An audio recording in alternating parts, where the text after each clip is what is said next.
Halo guys, welcome back to my channel. Kali ini gue bakal unboxing lagi. Setelah sekian lama gue nggak bikin video. Cerita sedikit, handphone gue yang lama itu rusak, jadi gue butuh handphone baru untuk diganti karena gue ada kerjaan juga. Jadi gue butuh untuk support pekerjaan gue. Oke, kita mulai aja ya unboxingnya. Sorry, di sini pisau gue kurang tajam, jadi agak lama untuk buka plastiknya. Nah, sebelumnya itu gue pakai LG ya, LG V20. Nah, sampai untuk record video ini pun gue masih pakai LG V20. Cuman itu LCD-nya suka kepencet sendiri, sepertinya udah error karena juga sering overheat. Jadi gue putusin untuk beli baru. Nah, sekarang gue pilih brand dari Samsung.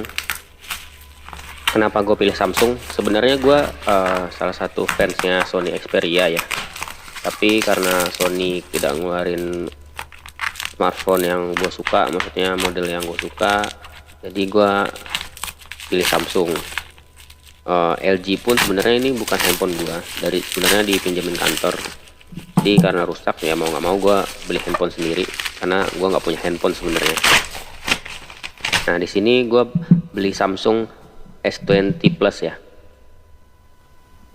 Nah, penampakannya seperti ini, hanya polos. Nah, di bawahnya ada tulisan spesifikasinya. Gua ngambilnya yang varian 125 GB, RAM-nya 8 GB.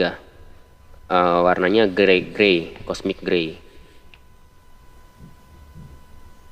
Untuk atasnya, box atas, samping kiri kanan hanya polos, nggak ada gambar apa-apa. Cuman di sini ada tulisan, cuman nggak terlalu penting kayaknya. Nanti coba gua zoom dulu sebentar kameranya.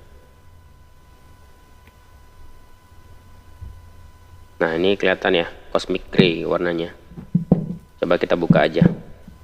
Oh iya, mohon maaf ya kalau kamera gua sedikit ngeblur gitu karena lu tahu sendiri handphone gua suka nge-touch, jadi suka autofocus sendiri.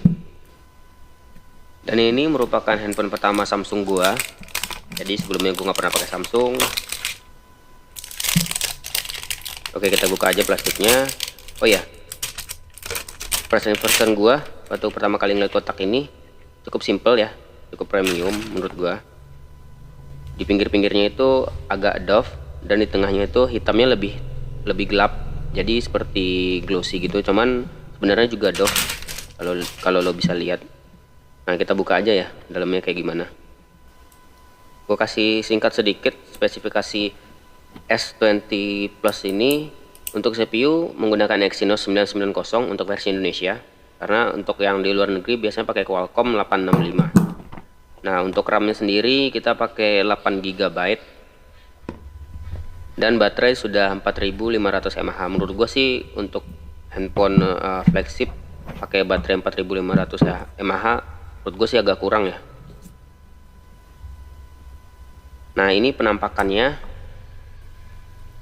Oh ya, untuk kameranya belakang dia ada lensa wide 12 megapiksel, terus ultra wide 12 megapiksel, terus telefoto 64 megapiksel. Dan bisa rekam di 8K 24 fps. Cuman setelah gua tes di 8K 24 fps itu gambarnya cukup bergetar gitu.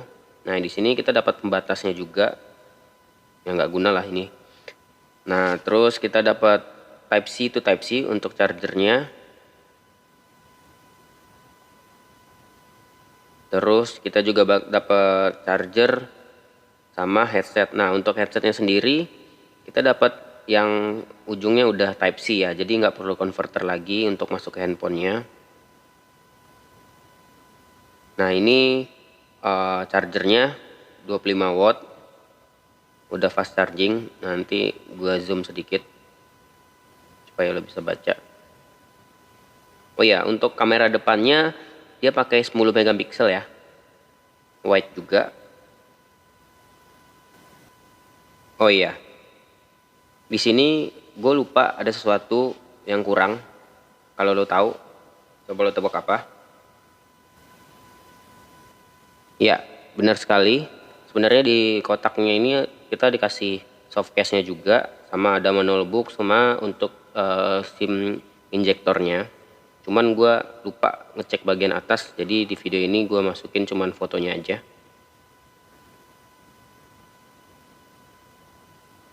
Oke, kita singkirin dulu ya, kita coba cek untuk hidupin, terus tes-tes sedikit. Untuk S20 Plus ini layarnya udah bisa berjalan di 120 Hz ya, jadi lo bisa setting di pengaturan.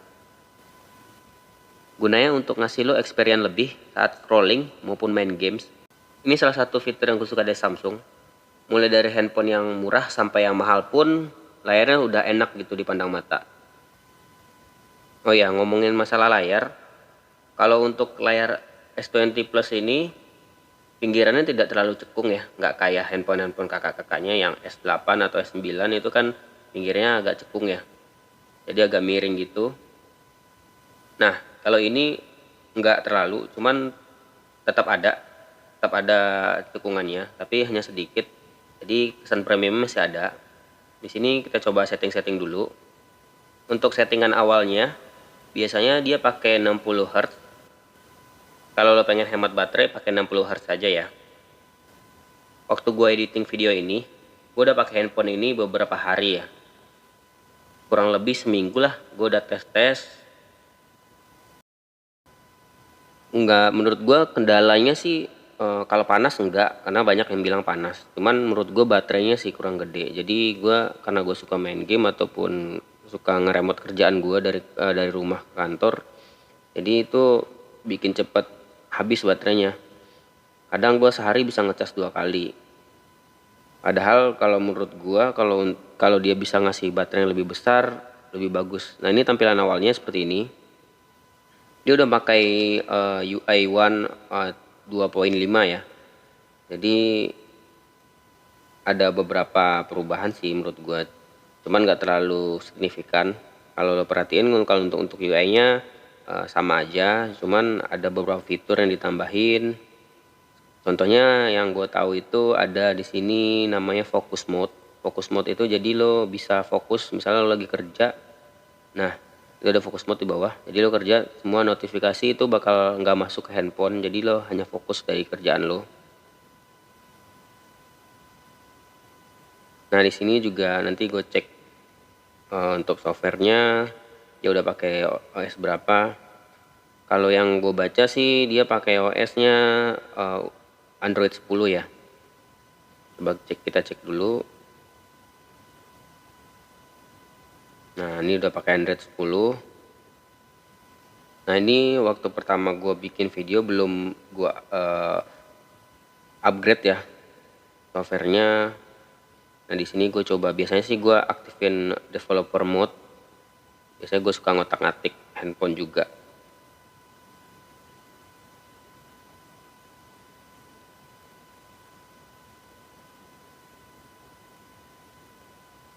Nah nggak terlalu banyak kan perubahannya menurut gue. Cuman ini belum gue oprek lagi, maksudnya belum gue dalemin lagi. Yang gue pakai beberapa hari ini menurut gue yang kurang responsif itu ya fingerprintnya ya, nggak kayak handphone yang lain. Karena menurut gue fingerprintnya kurang responsif lah, jadi agak lama gitu loh. Ya lama nggak terlalu lama, maksudnya agak makan waktu beberapa detik baru bisa buka. Terus satu lagi dia kalau lo ngidupin Face ID-nya itu dia tiap 4 jam pasti tetap minta pattern atau pin. Jadi nggak bisa otomatis lo pas buka bangun tidur misalnya gitu, lo pengen langsung hidupin atau pakai jari atau pakai face itu nggak bisa. Biasanya dia minta pattern dulu. Kayak kita lihat dari sisi desain pinggirnya ya. Nah, kalau di atas ada mikrofon sama speaker di bagian layarnya itu. Terus di samping kanannya ada tombol volume sama tombol power. Nah ini gue zoom dikit. Sorry agak blur gitu ya kameranya. Nah di bawah ada speaker juga, ada colokan charger Type C, tapi nggak ada USB jacknya seperti yang gue bilang tadi, sama ada mikrofon juga. Nah, segitu dulu video dari gua. Like kalau lo suka, share ke teman-teman lo biar gue makin semangat bikin video yang lain. Terima kasih, semoga videonya bermanfaat.